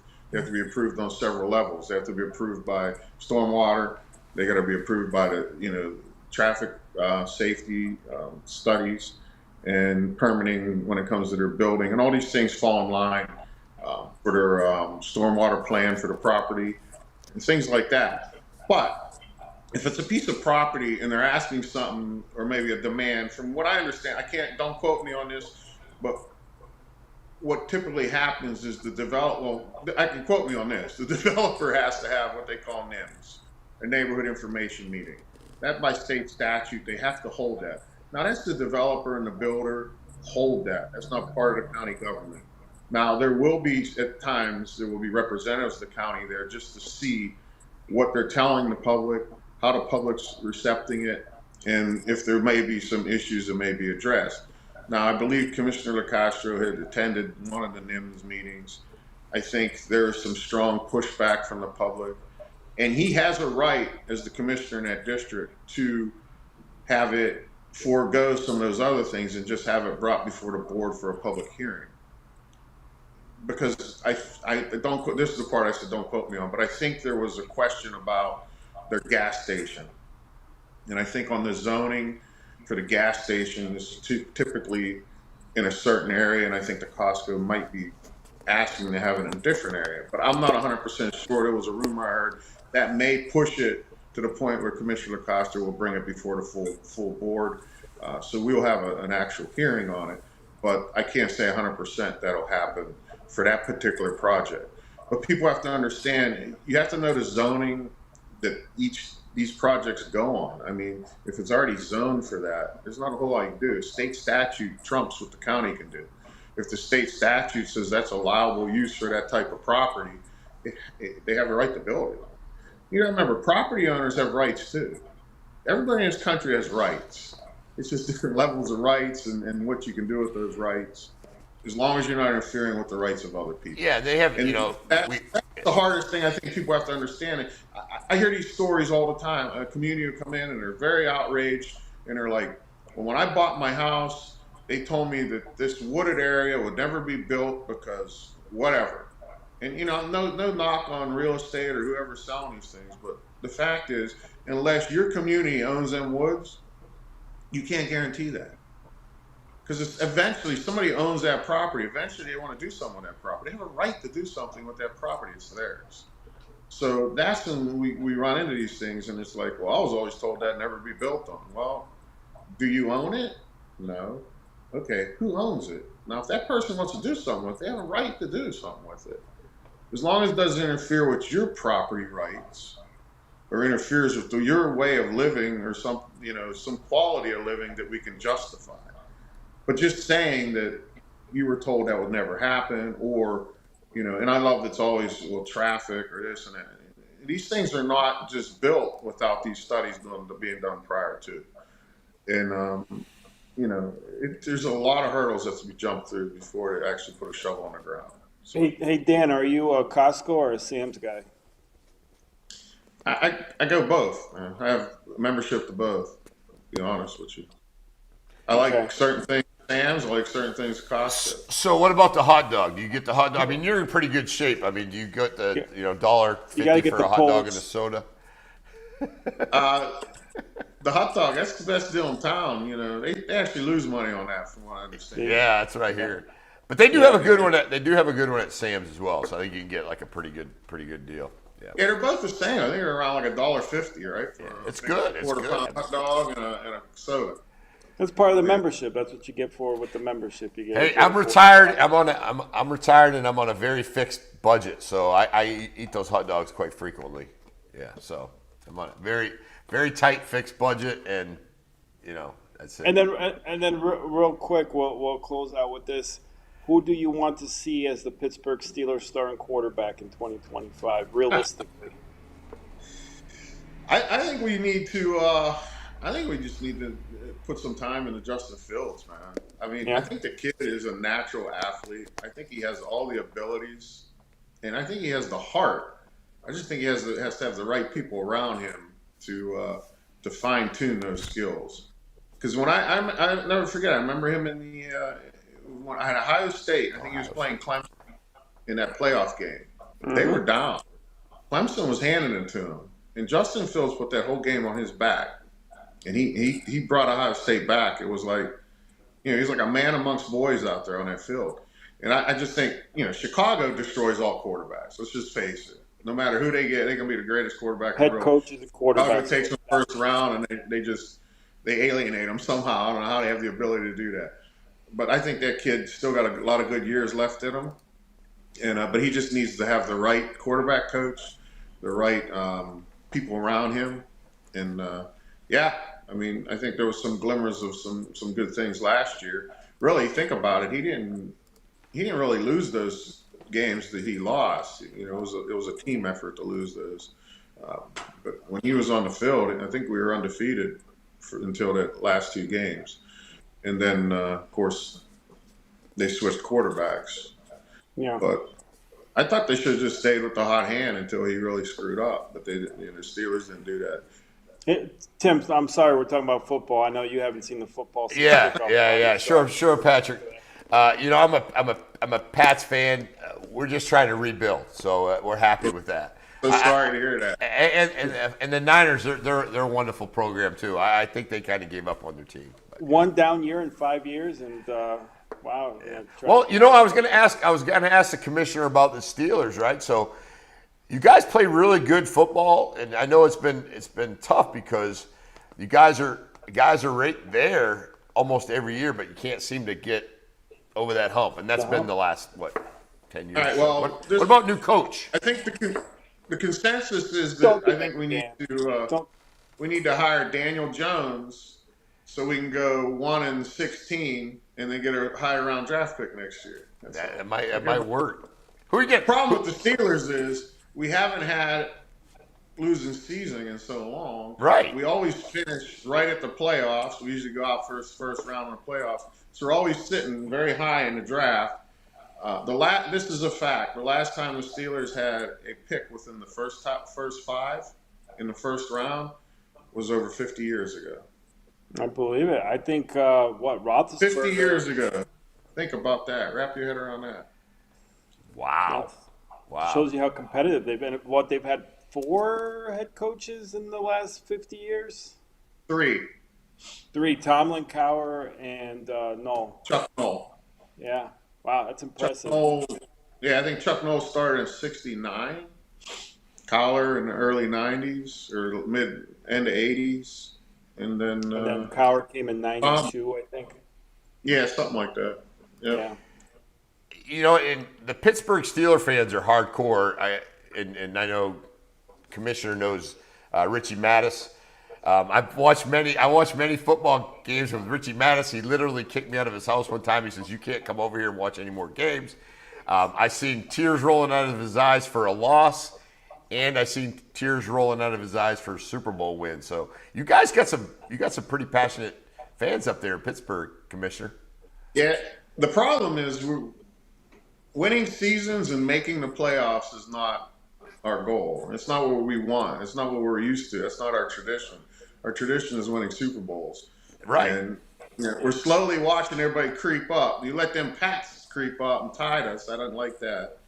The Patriots tied us in Super Bowl wins.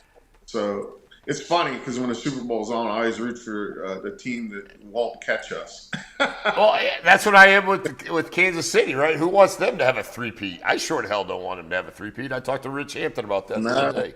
I'm like, hell no. I mean, Tom Brady's the GOAT. He's going to remain the GOAT. The Patriots are the dynasty. They're going to be the dynasty. Patrick? Well, Steelers in the 70s twice won back Super Bowls within, 5-6 year period. Yeah. So. Yeah, but we all know the greatest dynasty was the 80s 49ers, but we'll leave it at that. Yeah. We'll leave it at that. But Thanks. Interception. Thanks to that Pittsburgh kid who played quarterback for you. Yeah, he's pretty good. Never threw an interception in a Super Bowl game. Can Tom Brady say that? I don't think so, Tim. Well, Tom Brady can say he's got 7 rings, though. I will say that. And then he did it for the Tampa Bay Bucks on his first year down. So how you like that? Differently, can't touch him, can't hit him, and he played 20 years. So Montana didn't break his back in the '89 NFC Championship game. He would have had at least 5, maybe 6. So, but that's fine. But did he? Big question is, but did he? Speaking of Diddy. Hey, Commissioner, we really appreciate you. You're always on every time we've ever asked you to do something. Amazing guy, and your wife Lauren. Thank you for all you do in our community, and we appreciate you. It's always always great to have you in our corner. And when I say that, I don't mean you've told me straight up many times, hey, that ain't gonna work, or you don't always go with the flow. And I think that's what people appreciate But about you. he always answers the call or answers the text. Absolutely, And absolutely. We are very grateful. Yeah. Yeah. Thank you, Commissioner. Carte blanche, always come on if you want to get your word out. We love it. And as you can see by the comments, you are very well endeared here in Collier County. So thank you. Well, thank you guys. And I love coming on this show. You guys are genuine. Keep up the good work. And, when I got free time, I'll definitely come on and try to bring the state of the county to the public out there. Because information is important, and it separates the rumor from the fact. So yeah, we're going to have you in the studio as well. So that's really cool. That's coming soon. So this actually works out well. But whenever you want to come in, you just knock on the door, and we're here. Thank you. All right, guys. Thank you, Commissioner. Thank you. The best. What a good guy, Love man. him. I'll tell you what. I love the Commissioner. He's worked together for a lot of years, but I've got to really know him over the last 5 a little bit different capacity as a commissioner, and we appreciate everything he does for us. So no, it's great. Always, like you said, may not always have the time, but always answers the call or text, and just extremely appreciative of Commissioner Kowal and all he does in the community. So we're very blessed to have a great county commissioner like him. Yeah, I think we got. I know you do, Pat, because you're involved pretty heavily in politics in our county. But we have a pretty good rapport. Our county commissioners are very accessible, and it makes it that much better. So yeah, to be able to talk to them when we need to, and that's important. We're gonna have Michelle Albergo on in just a second, but I want to just do this one story because I know you're a big Mission barbecue By the way, fan. got Jen Mitchell's in the house, Meredith Ornell. Is Meredith? Sab said you said something that made you sound like the whitest guy in America. I don't know what that was all about, man. What was that all about? I don't know either, actually, honestly. Curious what Sab meant by that. Yeah. Keep putting those questions up. That just opened up. Why you're asking us, I don't know. But Fiola, what does that mean? Why are you asking us about a cold plunge sauna place in Bonita? I think he had to leave. So, go ahead. I'm sorry. What were you No. about? I know you're big into like barbecue and Mission Barbecue, but we all kind of know Mickle Bob's. But if you could just jump in, Michelle's going to be coming on in about 3 minutes. Yeah. But she'll probably tell us her favorite barbecue place too. But Mickle Bob's has been around a long time. I mean, since I moved to Naples in like '93, and they were already here. Always consistent, because like Texas Tony's opened up, and they were real good in the beginning, and then they just kind of fell off. I am a big Mission Barbecue fan. Joe McDonald, the GM. Joe, big shout out to Joe. We love Joe. Always takes great care of us. Actually, my niece works there now as well. Love Mission too. I love Mission. You get in and out. And of course, obviously, all they do for the first responders and the military. So Mission Barbecue overall is my favorite. I usually eat there at least about 6 or 7 times a week, as Tim can attest to. No, probably 2 to 3 times a week. So it is my favorite barbecue place in Naples. Mickle Bob's is good, consistent. Trying to think of any other. It was a really good place, Tim? Industry Barbecue was in Bayfront. Since they're no longer same owners of Lowbrow Pizza, but that was a really, really good place. But overall, just when you factor in everything, I would say Mission Barbecue is the best barbecue place in Naples. And I know that's a sin, especially as a food guy, naming a chain, but I enjoy Mission. I know Tim does as well. Great collard greens too, one of my favorite sides, and blueberry cobbler that die for. But curious what people think. What's the best barbecue place in Southwest Florida, or your favorite barbecue place? You've probably been to Mickle Bob's once or twice in your life, huh, Tim? Yeah, I do like Mickle Bob's. What I like about Mickle Bob's is I mean, every time I go in there, the place is clean, the service is good, and it's quick, it's fast. If you come early, they give you $2 usually. I don't know if they still do that, but they give you a couple dollars to get your meal going. So yeah, it's a cool place. And it's been here for a long time. Is it the best barbecue? I'm not sure about that. They like give you 2 singles, or they give you $2 off your meal? $2. They give you a $2 bill, which is kind of cool in some cases. So I collect Not a those. $3 bill. Not a $3 bill. No. Okay, well, that's good. Mike says Mission has the best brisket, cheeseburger, and the fries are fire. I've never had their cheeseburger there. It's a special. I think they only run it a certain time of the year. That, you know what's really good there too? It's a black plate special, so I don't have it all the time. But the prime rib at Mission Barbecue is actually excellent. But I know, what do you go to, the early bird? I know, being an older gentleman. Yeah, I get the early bird. I get the early bird. Early Yeah, bird, we get okay. there early. Yeah, absolutely. What's your favorite thing at Mission Barbecue, Tim? I like the brisket myself. I like the brisket. Yeah. Are you a lean or a moist guy? Moist. Yes, moist for sure. I do like it, but no, it's good. It's all good. Speaking about nutrition, a personal trainer, somebody who is very active in our community. Michelle and I go back. She helped me out a lot on my campaign as well. She's got a wonderful son, Joe, wonderful husband, Joe, as well. I'm going to see if we can get her on. Michelle, are you there? Look at you. I am loving smiling, this. happy what a face. Fun show on Wild Wednesday. Wow, Wednesday. Look at you. Nice setup. That's a great setup. Look at that. No, it's just, this is my office when I'm not at the beach. And the beach is good. You live close enough to it. It's about like 4 or 5 miles. You're at the beach, if that. Right on the Gulf of America. Gulf of America. Gulf of almost America. got it. Yeah. Michelle, it's great having you on, and good friend, been a strong supporter of not necessarily me, of just absolutely, make America great, and just a lot of campaigns. It's fun. Yeah. So it is, and thank you for having me on the show with you two incredible guys. I've been enjoying the show. It's fun. Wild Wednesday is probably the perfect show for me to be on, since I can be slightly wild. But can we go back to the pizza before we do anything? Because that's near and dear to my heart. We want you to. Passion, and you can't, not talk about pizza with the girl who grew up in New York City and then lived in New Jersey, where I believe some of the best pizza in the world is. 1,000%. And it took me a long time. I've been in Naples for 6 years this month, and it took me a bit to find the pizza that can hold up to the New York standard. And I'm going with San Giuseppe. And that is the pizza place by the Walgreens in the Alamo, in that little strip mall. We were talking about that earlier. Yes. I've got to get over there. I've never been there. Great people. Pat likes too. Michael's the owner, so fantastic people. I have pizza every week from them. Their grandma pie, and I think, Tim, you mentioned that, is outstanding. I do have one question for the two of you before we go on.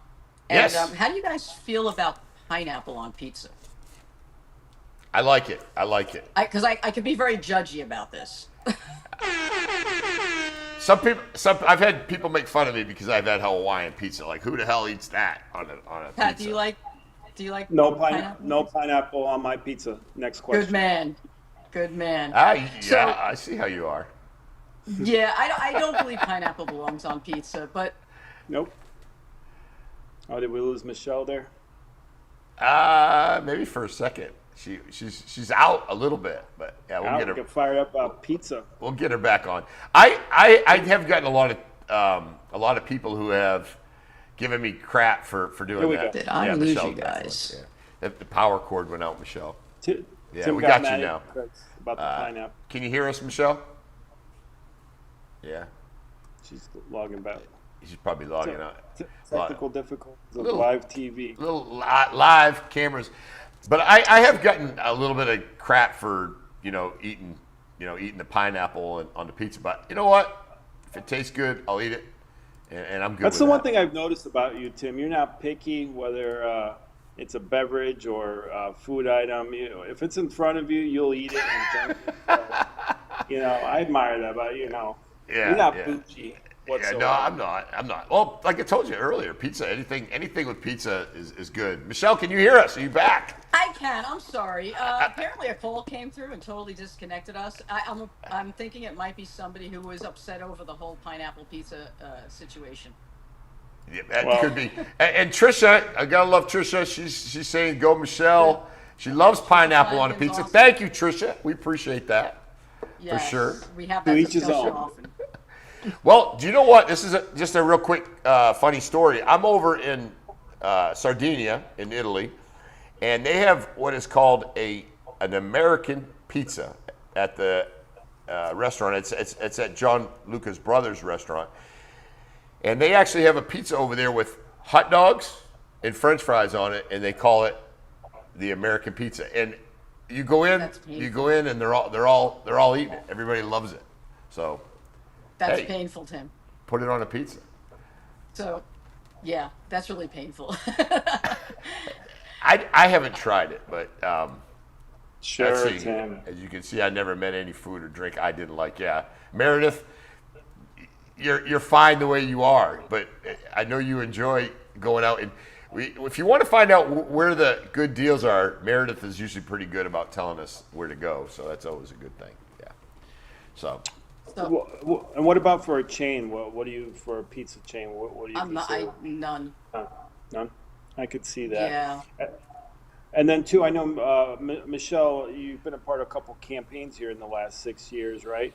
Name 3 of your favorite people in that process. Win, lose, or draw. So I'm going to start off with Tricia Flanagan, who is watching. She's my absolute favorite campaign. I was her national campaign director when she made her run for Congress in New Jersey. Of course, working on President Trump's campaign is up there. And Byron Donalds, Ron DeSantis, Tim Guerrette, Rick Scott, Tim Guerrette. There's been a lot, and going back to New Jersey, I did a lot in New Jersey. Worked on their executive committee. I was on their board as a secretary, so I did a lot in New Jersey. It could be frustrating in a blue state. Yeah. My claim to fame is that I brought up 2 conservative children in a blue state in public schools. So wow, that's a mission. That's my biggest claim to fame. Yeah, it's a good claim to fame to have.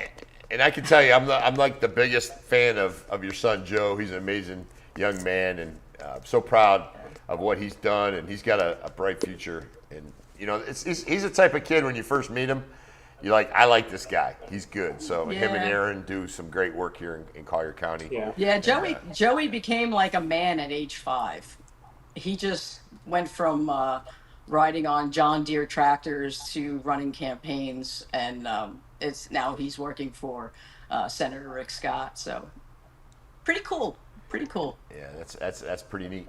Tell us a little bit about yourself, Michelle. You are a variety, right? You're a fitness coach, a singer. You used to be a boxer, Wild Wednesday girl. Tell us a little bit about yourself, and So we'll do the shorts. Yeah, we'll do the short story. So a lot of folks, and this is almost like reintroducing Michelle, because I've been known as Joe Mama for the past 5 years as my son. My son has taken the spotlight, which is phenomenal. I totally wanted him to have that spotlight, and I have no problem taking a backseat to him or either one of my children any day of the week. But I grew up with an older brother who used to enjoy teasing me, and so I started to get my thick skin early on in life, and my competitive edge started along with being around my older brother, who I always needed to top and beat in sports. And so, Michael, if you're watching, you're a part of the reason why I have that competitive attitude and why I like to beat people up. But it's just joking. So, I always enjoyed athletics. I was a competitive swimmer. I played basketball. I'm 5 feet tall, but I was the most valuable player and a point guard. And then I went into coaching. I've been a fitness trainer through my 20s and 30s, and yes, there was some fighting and boxing involved, because I realized that it's a great stress reliever and it's a great way to stay in shape. But moving along almost parallel to my fitness is I've actually done 5 musicals back in New Jersey. I have been professionally trained vocalist. I've sort of put that on the side. I do it for fun, and now sort of re-picked up the microphone and said, hey, you know what? Why don't we just go and post some of these just for fun? And so I enjoy singing, and I enjoy fitness, and I enjoy boxing. But that goes right into, so in doing the type of fitness, which I used to say I would ballistically train. So I did, you guys have probably heard of Tough Mudders and Rugged Maniacs. Done several of those, where I basically really kind of beat up my body a bit. So 2 shoulder surgeries and some issues with my back coming into, I injured myself at work about 3 years ago. So I've spent 30 years in traditional healthcare as in diagnostic imaging. And the straw that broke the camel's back over my neck is I injured myself at work and herniated 4 discs, which there's only 7 cervical discs. So I injured 4, which is kind of like me to be an overachiever. But it was not great because I was getting extreme pain, and I was sitting on the couch and nothing was really helping. And I'm going to now segue into why I feel so incredible right now. And that is because my company, Azusa Laboratories, with our biochemist, Trisha Flanagan, our CEO, she developed a product that we have out on the market called CellFit. And this is, we've had it out for about 2 months, and I could tell you that right before we launched is when I suffered this injury. And anybody who has any kind of back issues or neck issues knows the drill. It's physical therapy, chiropractic, acupuncture. I wanted to go a more natural route, so I was trying turmeric and I was trying CBD and anything that could relieve the pain, because it was excruciating at times. Most of it was just temporary relief.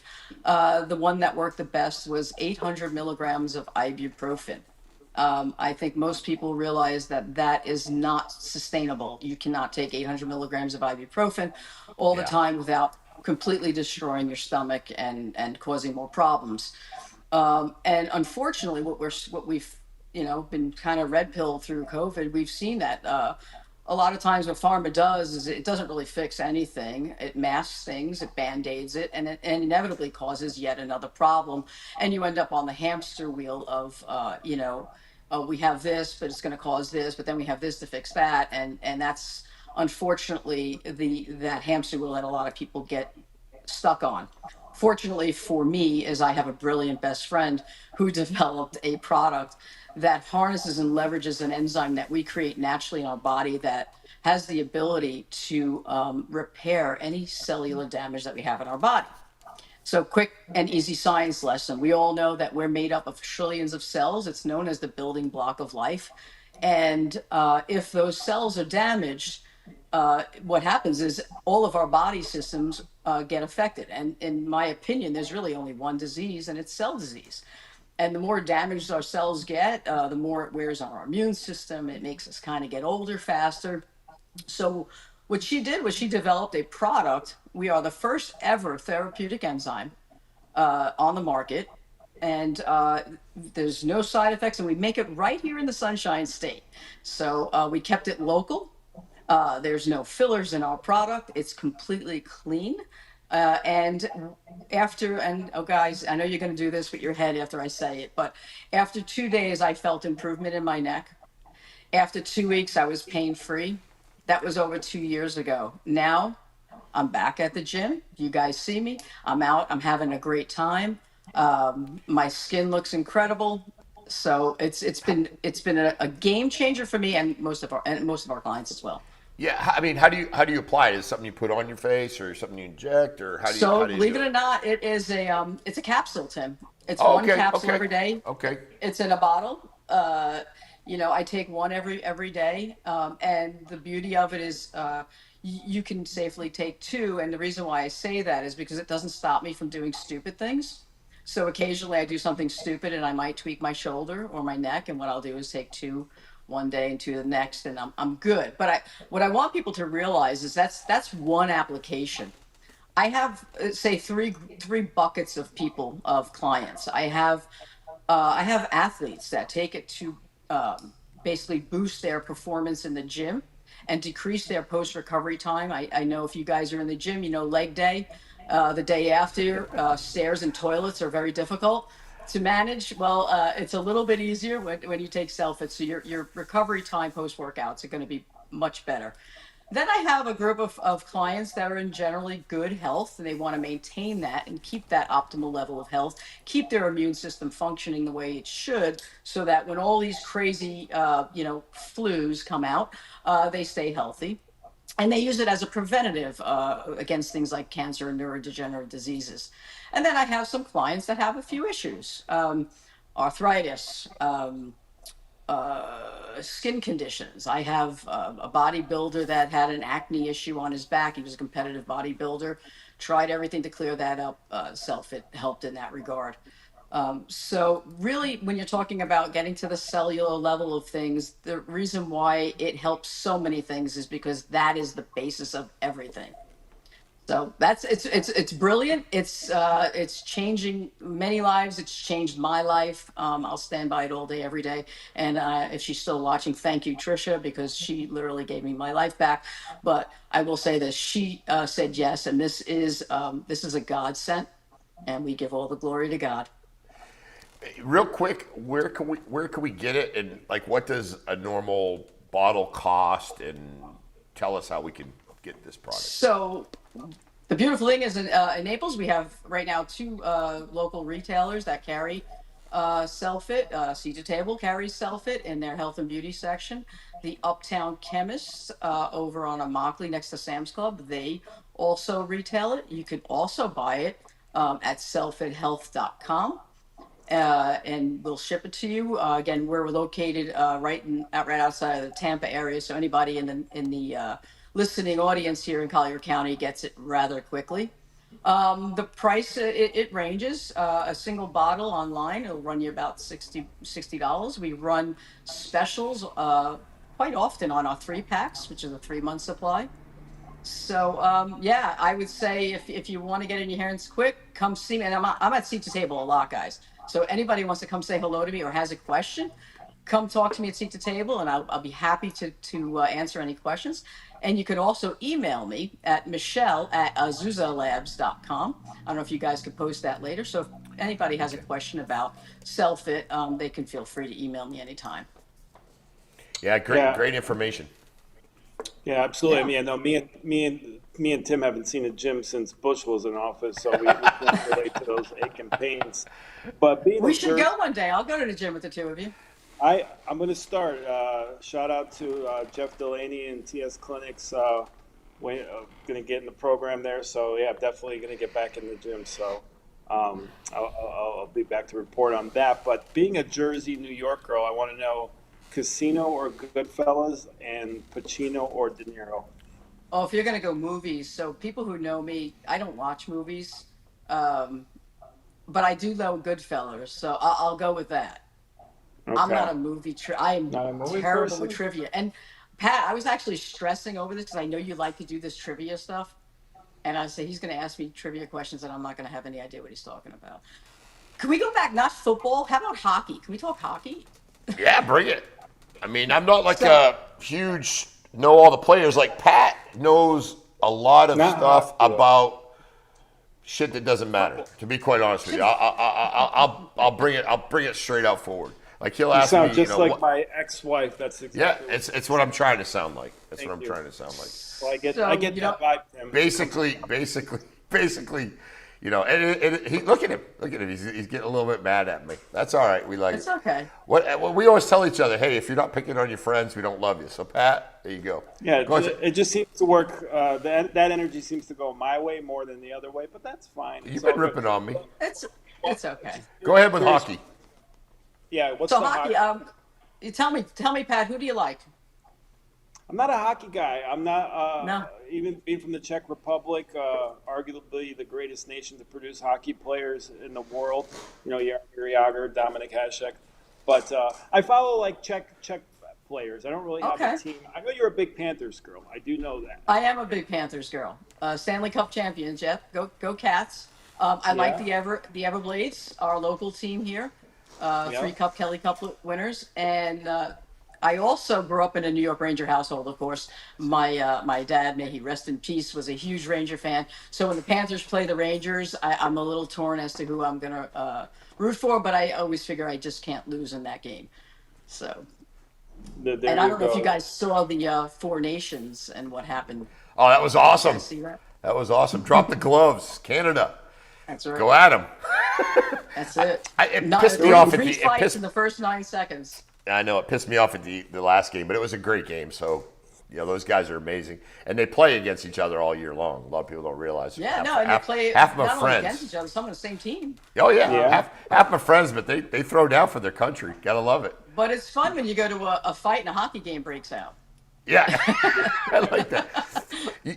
You know what's always blows my mind is like a football game. If somebody, punches somebody or somebody kicks somebody in the head or whatever the case may be, they'll maybe suspend them for the rest of the year or 3 or 4 games. In hockey, it's like, all right, great. Yeah. The official goes ahead. Go ahead. He even goes like this before the fight. Go at it. I like it. I like it. Yeah, it's fun. Why is that? You think because that's just part of what kind of makes hockey, and a lot of people kind of expect to see that. So it's just kind of been, it's kind of part of the sport. Part of the sport. Yeah, there's some tough bastards, man. Hockey players are tough, man. Back in the day when they didn't play without helmets, I mean, none of them had teeth. Their heads were all banged up. They still don't have teeth. Yeah, basically, hockey is soccer on ice, right? I mean, fast. Is it any different? It's fast as hell. I think it's more physical. Oh, I was going to say. Oh, without a doubt. Yeah. Apples to bowling balls. Hockey is not similar to soccer in any way. Yeah. It's the most physical sport. When they flop. So it's not. It's goals scored the same way, offsides, same. Pat, yes, I guess that different. Way there's similarities. You don't really even know what you're talking about either. So. Well. I mean, my point was it's set up very similar as far as players, goal, objective. Yeah. And that's where it ends. Very close. Give me it. Right. Give me it. Michelle, real quick. So, tell us a little bit about your boxing career. I know you touched on it real quick. And can I get Tim in the ring with you? We could do a cheer. I wouldn't fight. You think I'd fight her? You think I would fight? You think I would fight her? It would be for a good cause. I would fight. I definitely wouldn't fight her. Heck no. We could do a pay-per-view. I want to hear it. Tim versus Michelle. But we don't believe that men should be a women's sport, so it probably is best we don't go that route. I said Tim. Who would you like to fight, Michelle, if you had the choice right now? I mean, in the ring. If you had a choice right now. In the ring. Yeah, think of some of your Kamala opposites. Harris. Yeah. Nancy Pelosi. Nancy's a little bit too old. That would be elderly abuse. But the thing with Nancy Pelosi, you wouldn't be able to tell if you beat her up or not with all the Botox. Pat, really? What? I know. Oh, that's too much? That's where we crossed the line. Yeah, we crossed the line. My girl Nancy Pelosi, we crossed the line on that. We know Tim's a Yeah, I Democrat, would. No, I can't do that to her. But yeah, I think it would be a Kamala, pretty cool fight against Harris. Oh yeah. Yeah. I say we put that on. Let's try to get that thing lined up. You get that going? Yeah, let's try to line that one up. But I think you get some views on that one, Tim. Yeah, without a doubt. Michelle, you're awesome. Thank you so much for jumping on. Hey, that was a good show today. Wild Wednesday. It was fun. Pat has finally come out of the closet and not that way. Come out of the closet and he's starting to defend himself a little bit, which I kind of like. We are hard on, but it's all good. Comparing hockey to soccer, way off. I just mean the fundamentals of how the sport is played. That's all. But that's it. Michelle, thank you so much. We love you. Thank you. And love you guys. Keep looking beautiful like you much. Do. And we appreciate you. We'll see you around town and come on anytime. All right? You bet. Thank you. Yeah. Hey, thank you so much.